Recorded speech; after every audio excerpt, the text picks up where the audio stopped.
Les corps dans toute leur carnation et toute leur vérité, le peintre britannique Lucian Freud en avait fait son art et son style. 6 mois après sa disparition, la National Portrait Gallery à Londres présente ce qui est jusque-là la plus grande exposition de ses œuvres. Sa vision était assez unique en tant qu'artiste et cette exposition couvre 7 décennies de son travail. Elle présente de nombreuses personnes, différents types, différents styles de peinture. Son style a évolué au cours du temps. David Dawson a régulièrement posé pour Lucian Freud. C'était aussi son assistant. Il a travaillé avec lui chaque jour pendant plus de 20 ans.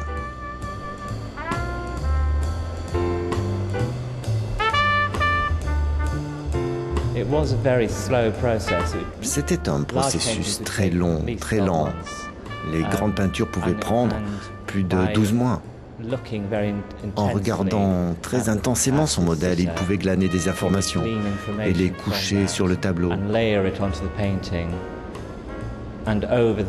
Au cours des mois, c'est toute votre personnalité qui sortait peu à peu avec ces nouvelles choses qu'il avait détectées.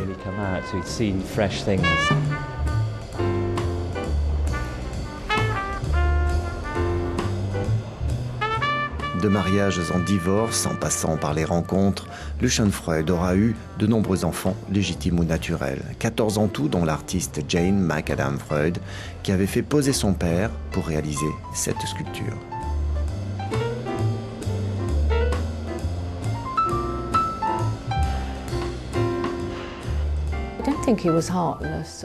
Il n'était pas du tout impitoyable, il était très vulnérable. Je pense qu'il faisait de son mieux et qu'il était honnête envers lui-même. Il avait cette vérité par rapport à sa propre nature.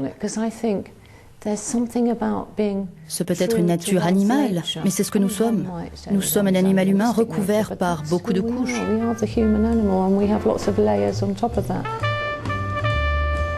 Cette sculpture est visible au musée Sigmund Freud, qui était le grand-père du peintre. Quant à la rétrospective des portraits de Lucian Freud, elle est organisée à Londres jusqu'en mai.